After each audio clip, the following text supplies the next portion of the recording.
I'm Alexandra Kreis, and you're listening to Outer Travel in a Journey. In my own search for self-understanding, I have met people from all walks of life. I bring to you a taste of these encounters.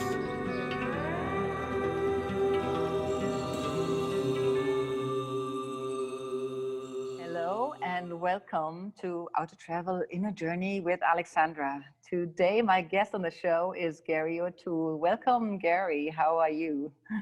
Good, Alex. Good to be here. Yes, thank you for coming onto the show. Gary, you are an astrologer currently based in Galway, Ireland, and we decided to come together for a little conversation on traveling with the stars and traveling particular in the moment of what is. So this is going to be a hot topic, and I'm so looking forward that with the two of us are daring to have this conversation. So can you just give a little bit of an on-take first before we get started? What kind, if there is any kind of astrology you are doing or what you're offering? Because we know this from Western and Eastern world can be different kind of tools. Right. Yeah. So there's different kinds of astrology. I know I'm in a bit of an unfortunate situation in a way because I live in Ireland in the West and I practice an Eastern art. So, or I have to refer to it as, Indian astrology, or a lot of people say Vedic, but it's really Indian astrology. And there's definitely overlaps between the two systems, East and West. And you could say even that Persian astrology is right in the middle, in the Middle East. Wow. Really. So I always just call myself an astrologer because there's already a hurdle to overcome in Ireland. What do you do? Oh, I'm an astrologer. And then I get like a funny look. So if I was to go on, I do get looks like, why would you want to do that sort of thing? So, do people still believe this is the kind of astrology where you kind of open the newspaper and then you read about Leo and Taurus, but it's not, right? A lot of people still believe that. Yeah. Really. Yeah. Amazing. Yeah. And we haven't connected to the stars as much as we could, right? Right. What do you answer then when they come up with this, like, really? Are you trying to explain it a bit more, or what? Yeah, I always do because I'm obsessed about astrology. So I'm always going to be talking about astrology. So if someone wants to be in my company for any length of time, they're going to hear astrology. And I love you talking about astrology because I use you quite when I need you. Yeah. No, so I have no problem talking about astrology. That's certainly not the case. Yeah. What kind of hit home for you with astrology? How did you end up in such a, where people still think weird place? Yeah, weird place. But when you think about it, yoga was a weird place 20 years ago, Indeed. And 25 years ago, I think it was now, I just went for a reading. I went for a reading with my teacher, or the woman who became my teacher, Pearl Finn, who lives here in Galway as well. And she just did my reading, and she had just gotten into Indian astrology. She had found a teacher she started following, and she was just going through that transition from West to East. And so I came along at that stage, and I was just bowled over by it. Yeah. What hit home most with you? What was it? Well, it just, how you are who you are, and you could have a million different labels, and each one could bring out a different aspect of you. If somebody said something about you and someone else said something else, there's so many different things you could be. But Indian astrology more so brought out these, what I call timeline. That's why I call my astrology timeline astrology. And they literally showed me a map of my life up until that point. And I was like literally telling my life story on this page, and through this woman, this teacher who I just met. And it was just amazing that my life could be explained in terms of the planets, how they move. Matching them up was amazing. Oh, this brings me to something very funny, and I'm hoping not to steer you too much with this, but I had the same experience with a Western astrologer, like he would almost like lay out all the explanation, what was going on in my life, up to the point I met him, and I was like, wow, this was written in the stars. And so I am totally hooked and convinced. And then I talked to a yoga student of mine, and she was totally against it because it turned out she was given the wrong birth certification. I mean, something completely wrong. And she had believed into astrology up to that point. And then she said, no, this is all a hoax. I don't know what to trust anymore. So what would have been your answer to her? I was totally flabbergasted. I mean, I'm following still my gut with following you and everybody else, but yeah, that's a really good question, because actually my experience was the other way in a way. When I first had my reading, my mother had given me, I think, 9 o'clock in the morning or something as a time, and I had my Indian chart drawn up. And so I had a certain chart with that. Sorry, no, got that wrong. So I had 9 a.m. with the Western chart drawn up, and I had Scorpio rising. Okay, so that kind of resonated with me, and I understood that.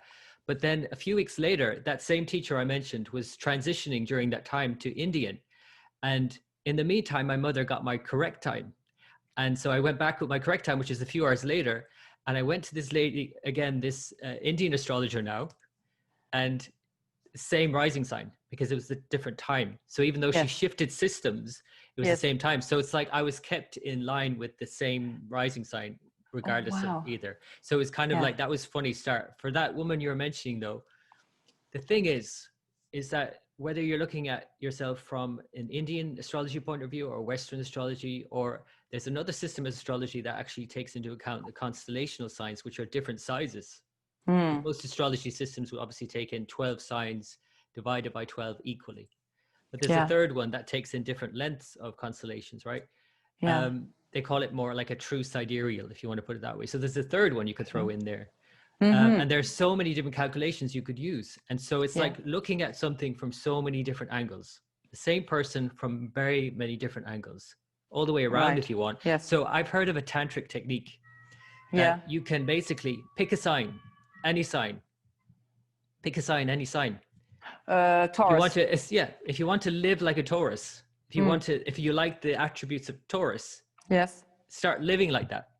You know what I'm saying? So it's like, for me, astrology isn't so much about, let's get you pinned down and label you and call you this now, and this is you, and that's it. It's for me more about these timelines, this how time, because astrology in ancient India was, of course, not used for horoscope astrology. That's not how people used it. Oh, I want to know myself. It was for timing things, timing rituals. That's what was used in the Vedas. It was only used for timing rituals. So it's more for me about timing, not necessarily labels, you know. So whether you use Western or Indian or whatever you use, go ahead, whatever works. So which brings us timely to what's happening in time right now. And I've noticed the moment we had the pandemic rolling in, you know, the moment the coronavirus was kind of brought into the highlight of our conversations, that you wrote such a brilliant piece on it where I totally accepted what's happening with us. So what is happening timely for us right now? What do you want to say to that? Well, of course, every astrologer on the planet would have referred to 2020. And this is a catch-22 for astrologers, because I remember last year giving a talk, a public talk, and there were quite a few people there. And I think I just said something like, well, 2020, I think we're seeing a recession, you know? And in my mind, that's me holding back, right? Because I'm looking at all these planets coming together that historically have created, you know, epidemics and huge upheavals on the planet throughout history, right? And not only that, but it's like several of them all at once in 1 year. And I'm thinking to myself, okay, but I need to kind of play this down because I don't want to like put fear in people's minds. Yeah. The catch-22 of being an astrologer is, if you say so, can you imagine in a room full of people last year saying there's going to be a recession next year? I didn't get some good looks. Slaughterhouse. Right? So, didn't get out of the exit. yeah. It wasn't good. It wasn't good. No. So, but can you imagine? I'm holding back. So then, when you don't say it, when you see something, then you're told, well, actually, you didn't predict it. You didn't predict it. So it's a bit of a catch-22, because we're always trying to like skirt this fine line between not scaring people, but preparing them at the same time. So that's where I think we're at a really pivotal, I keep saying the word pivotal in my forecasts. It is a pivotal year, but it's like when you turn a corner, we're just turning a corner. It's going to be some years before we can see that corner in the distance and see where we've come around, what is around the corner, you know? I definitely feel that way. And I heard some of the spiritual bigger teachers that are out there, the modern ones, talking about that that's the world, that's the way the world functions. We haven't really copped onto it because most of us have lived in the privilege of the expansion of the universe as such, that everything was going well and even more well. And there was maybe a few things like the recession in 2009 or that kind of hit us, but then we were expanding again. And so I heard this before, like Eckhart Tolle would say, we do have to have the dark ages in order for us to return back to the light. So would you say that's a little bit what you saw in the stars when you looked at 2020? That's a really good way of putting it, actually, because the way we would describe that astrologically is the conjunction of Jupiter, which is the expansion, and Saturn, which is the contraction. And they're coming together in December on the solstice, December 21st this year, 2020. That was the kind of, this has always been the kind of, this is the marker for the year, along with everything else. And Jupiter is sort of more in line with the philosophy of the New Age, which is more expansiveness and abundance. And Saturn is more in line with the Stoic philosophy of, you know what I'm saying? So it's like simplify, reduce, get rid of things that are unnecessary, and let's just be grateful for the things that we have while we have them, and maybe even meditate on their loss. Yes. Let's really appreciate the things that we have as we have them. So I can imagine that some people are listening now and they're gonna hold on, or they maybe get more fearful. What would you put forward as an advice actually to them, as we're talking about laws? And some people might not be so familiar with the power of the planets or how we kind of interpretate them. So what is it that you would say right now? Yeah. So of course, I'm always conscious of putting fear in people's minds because there's enough fear already. I mean, this year is very fearful. Like if we take the fact that Pluto, who's Lord Yama, if you want to call it Pluto in an Indian tradition, deity, it's like the Lord of Death. Yes. And so it came together with Saturn in January, and this started the whole thing off. So Saturn is the boundary, and it's like even the boundary between this life and next. But it's a boundary, like as in time as well. Time is a boundary. Like we all feel boundaried at the moment in terms of restricted, in terms of what we can do and how long is this going to take and when is it going to be over. So that is still going on this year. But next year they start breaking up and they start moving apart. So this kind of conjunction needs a bit more that kind of stoic view of life. We need to really simplify our life. As things are breaking down, systems are crashing down around us. Yes. And we need to kind of just step back from it for a while. You know what I mean? Step back. Yeah. It brings me really, I mean, you said you didn't understand quite what this title of the show is about. And I try to keep explaining it while I'm podcasting. And when you say that, I think what I've noticed is that a lot of my incentives were on outer travel for when I was younger. I mean, it's a growing age. The 20s can be, exactly that. And I was luckily in a position, on an astrology side, to expand and go outer traveling and searching until I found the inner travel. And this is, to me, the place where we look inside. And this is what I'm hearing you say about 2020. 2020 has been a very good place to really look inside and see where we are measuring ourselves against the materialism almost, right? Is that a little bit what's happening? Yeah, that's really on point. You don't need astrology, Alex. You really don't. But that's really what's happening. Exactly. Because this conjunction is happening in Capricorn. And where Jupiter, which is the more expansive and usually more hopeful and philosophical, is kind of stuck down in the mud in a way in Capricorn. And there's an image that's very apt for this, where the elephant, Gajendra, is walking through the muddy waters and the crocodile bites his leg. And there's this really fascinating image. And as the crocodile is biting his leg, he's offering up a flower to Vishnu, to God. Wow. Even by being stuck and being caught by a crocodile, he's still offering up. So it's kind of like the lesson is, yes, step back, accept that we're at a low point, in terms of where we are right now. And Yes. still, whatever you have, offer it up. Yes. Simplify your life, of course, yeah. but How do you simplify your life, Gary, momentarily? What is it you doing while you're expanding? To me, you're expanding. well, I'm expanding always because of the planet. So for me, whatever happens, I'm always looking for, everything is fascinating to me as an astrologer, obviously. I'm always Yes. looking at, everything Yeah. from that point of view. But actually, since 2020, it's really helped me to really clear out all the things that I thought I needed to do in life and all the lists I had. Even in terms of my own personal life and the things I do every day, I've Yeah. really simplified things. And I've done, for me, the biggest lesson of Saturn this year and in Capricorn is about sustainability. So what can you keep doing every day?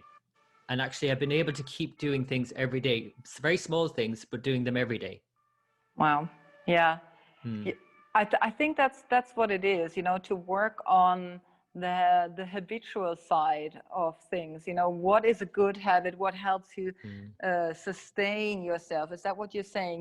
What is it Right, I right. can keep? Is this a good practice? Is that not a good practice? What kind of results do I get? Exactly. That's what Saturn is. That's literally what Saturn is. It's what are you doing every day? Because Saturn isn't good or bad. It's just showing you the results of what you're doing every day. So it gives you Wow. those results.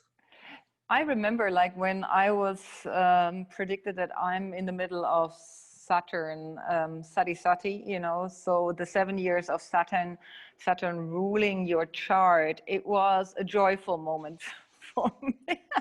If See, one could say that. A lot of catastrophes happened around me, but it was almost like I'm so eager to go through them. Yeah. yeah. And that's Sati Sati, which is basically means 7.5, literally. And it's just when the Saturn transits your moon. So the sign before, sign of, and the sign after your moon. So it takes those 3 signs, take 7.5 years. And in India, they really talk about that a lot, and they put a lot of fear in people's minds about it. But like you, it depends on what Saturn rules in your chart, depends where it's going to hit your moon. It depends what that's triggering in your life. It can be very many good things. And overall, Saturn is showing us, just like 2020, that actually, ultimately, it's all good. Things have to happen a certain way, and sometimes we don't like the way they happen, but it has to happen that way. Tell me, what was the fondest memory of you learning astrology, the moment you decided to move into astrology? Is there a memory you want to share with the listeners? My fondest memory of learning astrology was studying with Pearl, who had a shop in Galway called Pearls of Wisdom. Oh, nice one. Like a new age shop. It was really nice. Yeah. And then upstairs, above the shop, on a very busy shop street, like restaurant street, lots of bars and restaurants, we would be there at night from 6 o'clock in the evening, sometimes till 11 o'clock, even midnight, learning astrology in this room. And that is for me where it all began. And it's kind of like, it's almost like she was giving us what other people were trying to get through alcohol or food downstairs on the busy street. And we were getting that, and it was very rich. Do you know what I mean? Yeah. So what is it people get through alcohol, you think? And what did you get from that learning? I think it was this sense of, release. Because for me, astrology, more than anything, hasn't been about labeling me and constricting me and confining me into it, like who I think I am and all of that. It's actually being free. It frees me to be who I am, in the moment. Do you know what I mean? So It's like a contradiction in a way, because you think you're going to be constricted by a label, but actually it's very freeing to be kind of freed of, I think I should be this or that, or do this or that. And all of a sudden I realized that this is perfectly who I am. So I always found it very freeing. Isn't it, I remember let me go one step back before I ask a question, but when you done my readings, I remember quite fondly our last conversation where you then actually added, but you got to figure out whether this works for you or not. So my question is to you, I might as well, for those people who think this hocus pocus or whatever, wouldn't that mean like, well, you're saying something, but you're not saying it really. So how can you be really you if you start to interpret everything, even though it's given you a direction, but then you start to listen into yourself and thinking like, yeah, but that didn't really set with me. And Gary said, anyway, I shouldn't listen to it if it's not sitting with me. How do you deal with that self-interpretation combined with the whatever, like the signature of the planets? It's a tricky one, really, because astrology in a way is, and always has been for me, a double-edged sword.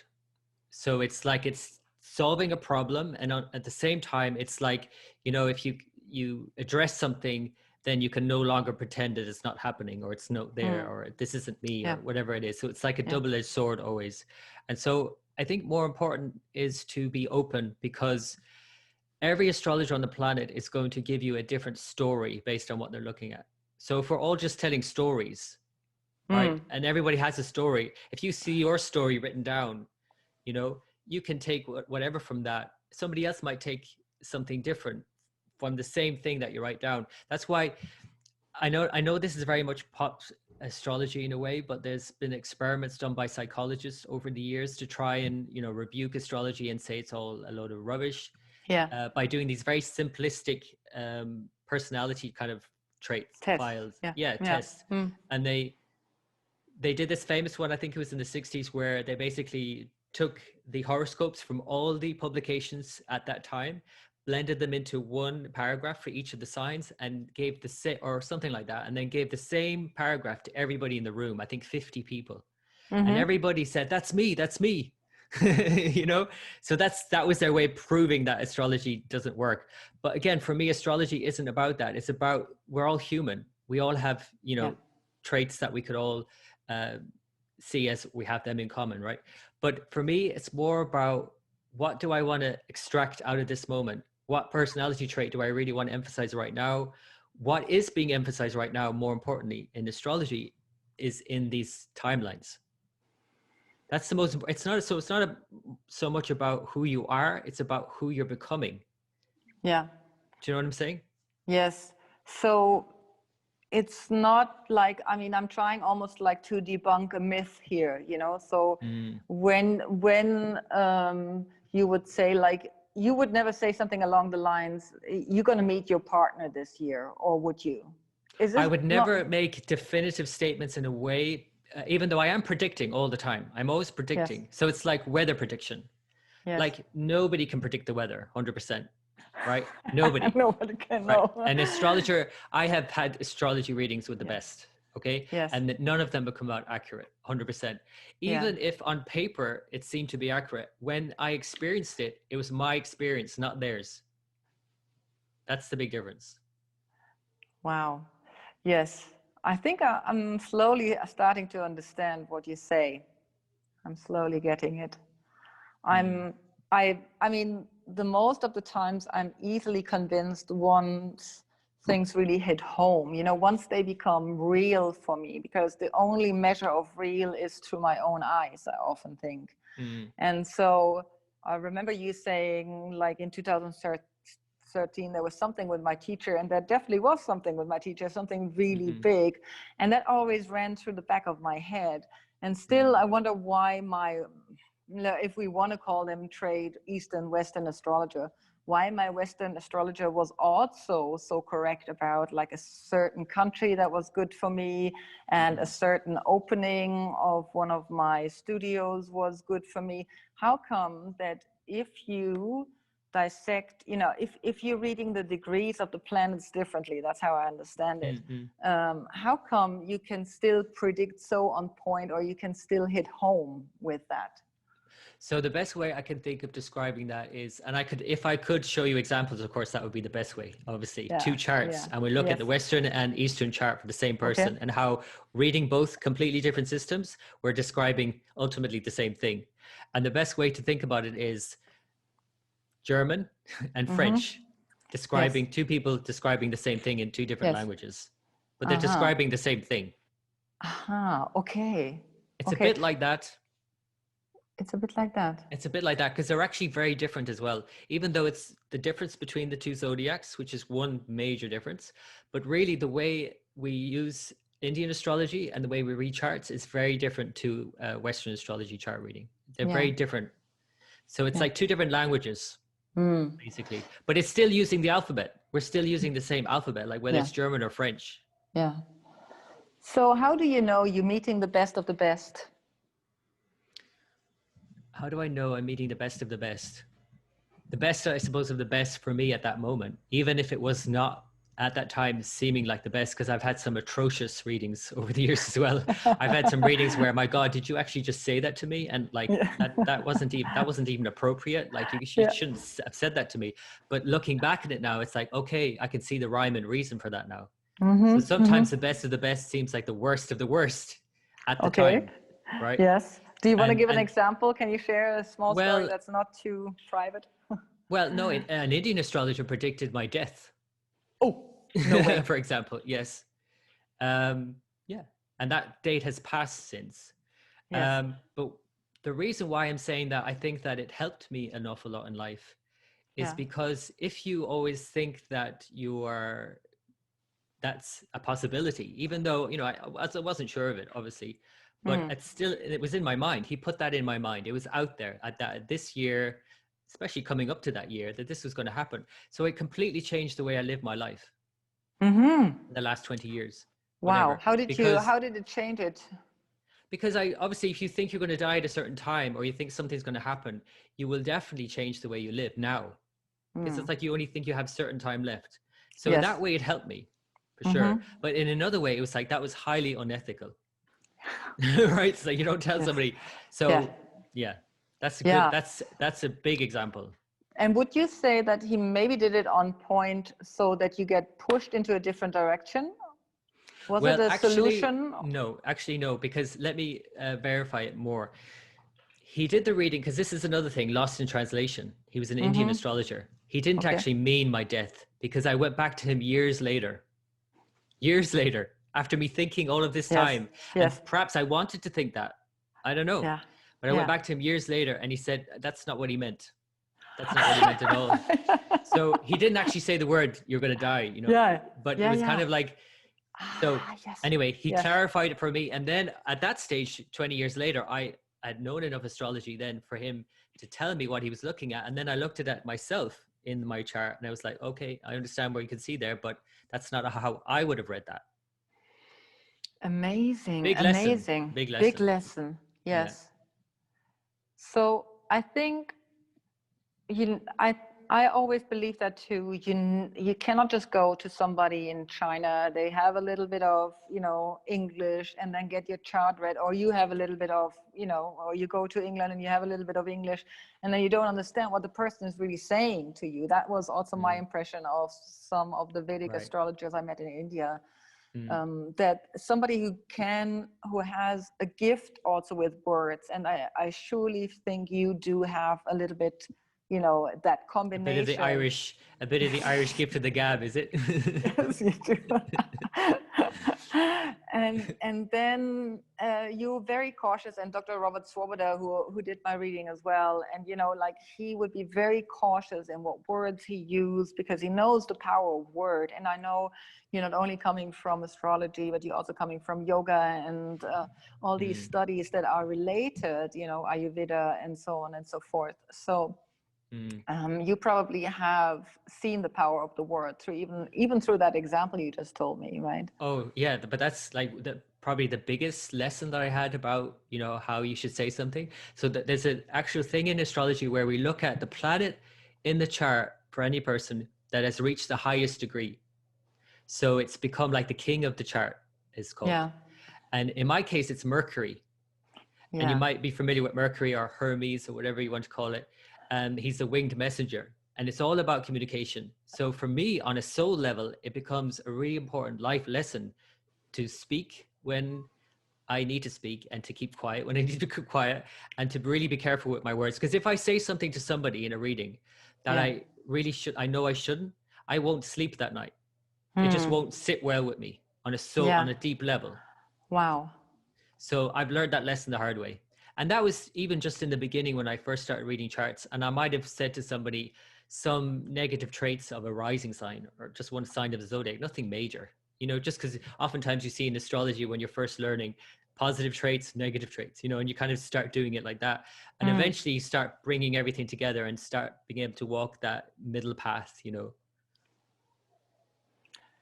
Are there any practices you do in order for you to have these insights? Are these recommended to astrologers? Yeah, that's a question. Yeah, absolutely. Absolutely. I mean, yoga, and you have been a yoga teacher to me, so Yeah. I have you to thank as well. Yoga has been really helpful for me, but every morning, I suppose my daily practice will be mantra. You know, I Ah, chant a specific mantra that is related to my chart specifically right now, what I need right now. It's like almost medicine, you know? yes. So I chant that every morning. I do 3 rounds of the mala, and Mm, then I'm ready to tune in. But when I'm reading charts as well, I chant to Ganesh. Ganesh had his birthday the other day, Ganesh yes. Chaturthi, which is Yeah. basically Ganesh's birthday. And they celebrate that in a big way in India. And I Yes. have a statue here, and I just chant to Ganesh before I read a chart, and it just removes anything that I need removing at the time, and just to be quiet Mm.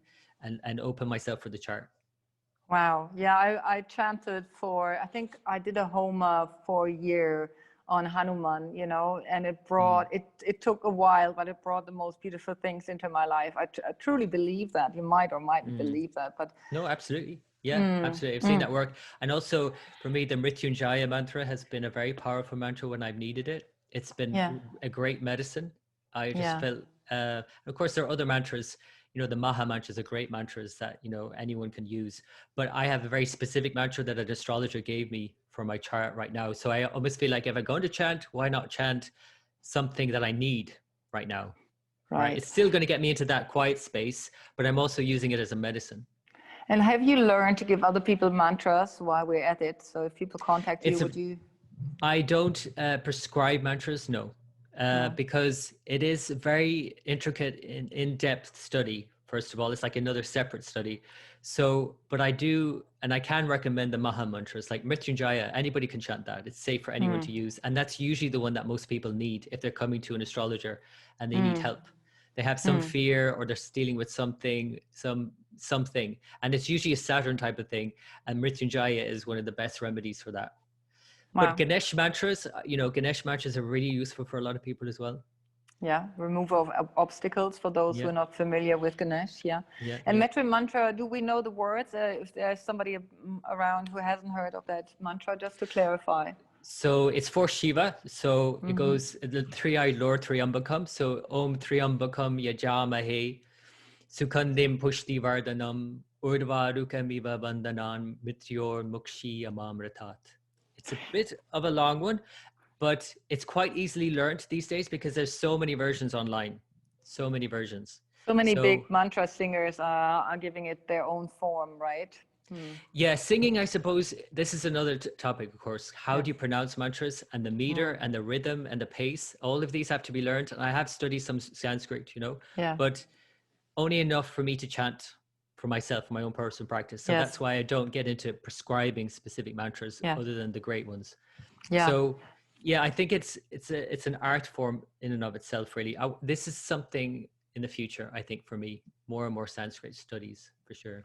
Brilliant. Yeah, I just, for those listeners who've been listening episode by episode, Natasha Nandini, she has a Mm, really good, you know, she learned all the mantras, not all the mantras, but she learned the mantras and she does the rhythm and she has the gift of the mm, language because she knows mm, how to pronounce them, which I often, you know, that's where I fail. But I notice as soon as I study with her or somebody who can pronounce it properly, there's something different happening in the body. But mm. while you might not have the chance, it's still okay, I think, to have the intention of doing these duties. So don't get Yeah, don't get yeah, yeah. concerned if you haven't learned it with the right pronunciation and rhythm. That's what I just wanted to put out there. Yeah, no, Yes. absolutely. I think intention is whether you're pronouncing it right or not. The intention is probably more and powerful than anything, isn't it? Yeah. Because you could be saying your prayers unintentionally or doing something, eating something unintentionally. It's not as effective. Yes. Well, thank you so much, Gary. I think that was a wonderful conversation. And thank you. even though I've enjoyed we it. haven't come to talk really in depth and in detail about Corona, but if I know that you're writing a lot about it and there's a blog on your website, is that right? Or can Right. people Yeah. kind of follow this, what you've already put out there, what's going on? Yeah. And they can support you and you will give them the idea of what's going on. So can you say a little bit towards that program you're offering? Yeah, I'm doing this like a lot of people these days, like artists and singers and podcasters as well are doing this a lot, where people subscribe and support them just for a small monthly fee. So for me, this is a better way for me to work because I feel like I'm giving and then getting something back. So I write every morning after my meditation, and I write about what the planets are doing. And then I write articles and magazines and all of that. I do my own podcast and invite other people on. And so there's a lot to tune in with if you want to get into astrology, a lot. Yeah. And if you want to just get an insight into Gary's, daily intuition, you can become a Patreon as much as you can be a Patreon for me and help me to develop the show, to bring wonderful people like Gary O'Toole onto the show. So thank you for the busy days. And I would also like to add on, watch out. He's bringing out a wonderful app. I've seen already some of the features on your Instagram. So if you want to get a taste of what he's putting out there and how he's writing, you can also look there. So this. Thank you. Yeah, it's a great app. It's a great thing to follow the astrology day by day. Yes. And it's so helpful to just align a little bit out of the self-consciousness into the bigger consciousness by just noticing you're not alone. This is just also an energetic movement in the skies. Yeah. It's a good thing to have in your life. Thank you, Gary. Thank you, Alex. Thank you. And thank you, listener. And I see you for my next episode. If you enjoy listening to my podcast, please consider to become a patron at patreon.com/Alexandra Kreis and pledge your donation.